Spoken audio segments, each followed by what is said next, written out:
प्रार्थना करते समय द्वंद में रहता हूँ। एक मन ईश्वर के सामने धन की लालसा करता है, दूसरा कहता है ईश्वर से धन की लालसा जैसी छोटी लालसा मत कर, जो मिलेगा सबसे अच्छा होगा। महाराज जी ऐसे हाँ, उत्तम बात तो है, लेकिन जब हमें आवश्यकता है, हम भगवान को अपना मानते हैं, तो हम भगवान से प्रार्थना कर सकते हैं। भगवान ने गीता जी में 4 प्रकार के भक्त स्वयं बताए हैं।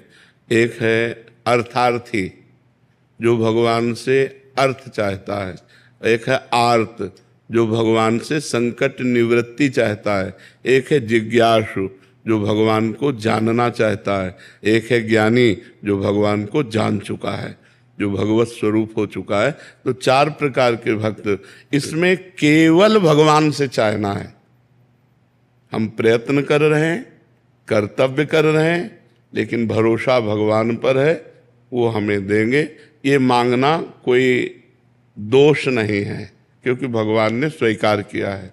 अर्थार्थी भक्त, जो जैसे ध्रुव जी ने जब महाराज उत्तानपाद की गोद में बैठना चाहा, तो जो महाराज की दूसरी पत्नी थी, उनका नाम था सुरुचि, उन्होंने एक थप्पड़ मारा और कहा कि अगर इस चक्रवर्ती सिंहासन पर बैठना है तो मेरे गर्भ से पैदा होना पड़ेगा।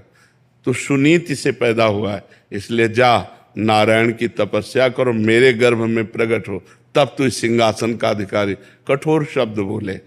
ध्रुव जी माता सुनीति के पास गए और कहा, माँ विमाता ने ऐसा ऐसा।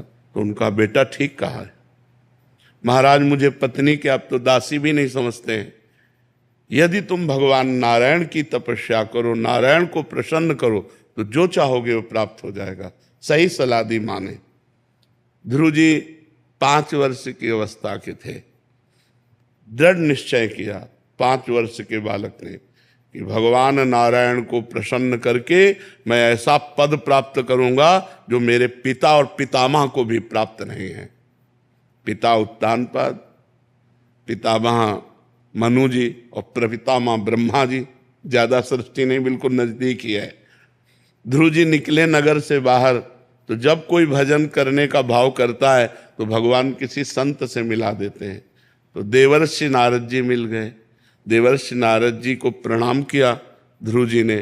तो ध्रुव जी से पूछा कि तुम 5 वर्ष की अवस्था के हो और बिना किसी सुरक्षा के राजकुमार हो, कहाँ जा रहे हो? तो उन्होंने कहा, मैंने निश्चय किया है कि मैं एकांत क्षेत्र में जाकर भगवान का भजन करके भगवान नारायण को प्रसन्न करूंगा। अच्छा, तो तुम्हारे पिता की गोद में बैठने के लिए तुम्हारी विमाता ने मना किया, इसलिए मैं चलो अभी चक्रवर्ती सम्राट पद का अभिषेक करवा देता हूं, अभी आदेश करूंगा उत्तानपाद तुम्हारे अभिषेक कर दे।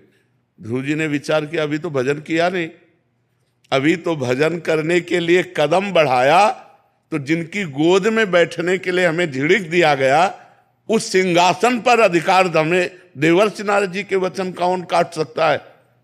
तो उनका गुरुदेव, अब नहीं, अब कदम पीछे नहीं हटेंगे, और विश्वास हो गया। और उनका मैं भगवान का आराधन करके ही प्राप्त करूंगा। तो उनका जंगल है, पहले प्रलोभन दिया, फिर भय दिखा रहे हैं। जंगल है, सिंह भेड़िया बड़े बड़े ऐसे जानवर तुम्हें खा जाएंगे, तुम जंगल में कैसे तपस्या करोगे? तो ध्रुव जी ने विचार करके कहा कि यदि मेरी भगवान रक्षा करेंगे तो कोई भी बाल बांका नहीं कर सकता, और यदि मेरी मृत्यु है तो यहां महल में भी मैं मर जाऊंगा। इसलिए मैं निश्चय करता हूं कि भगवान की आराधना छोड़ नहीं सकता।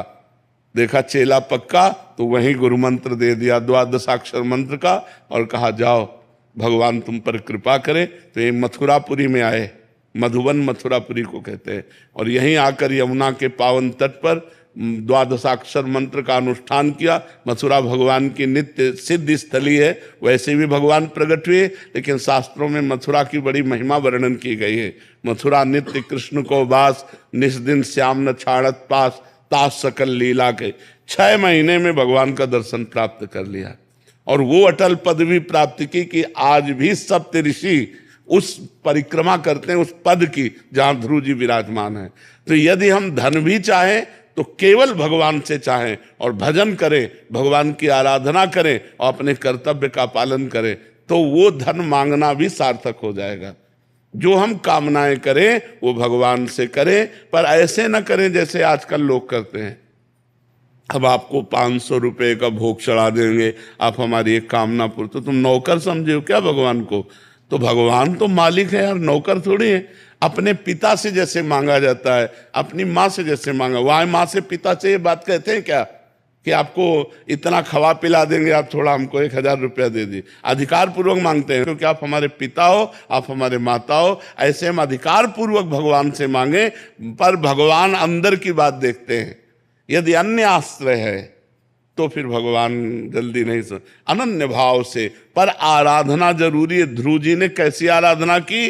एक चुल्लू जल पी करके, फिर पत्ता सूखा खाकर, फिर उसको भी छोड़ दिया, वायु पीकर 6 महीने में भगवान को अपने सामने प्रकट कर लिया। तो हम आराधना, अब पीते हैं शराब, खाते हैं गंदे भोजन, मनमानी आचरण करते हैं, बोले भगवान हमारी कामना पूर्ण हो जाएगी। तपस्या करो, साधना करो, पवित्र आचरण करो, व्रत उपवास करो, तब भगवान की जो हम आराधना करके कामना करेंगे, तब हमारी बात पूरी होगी।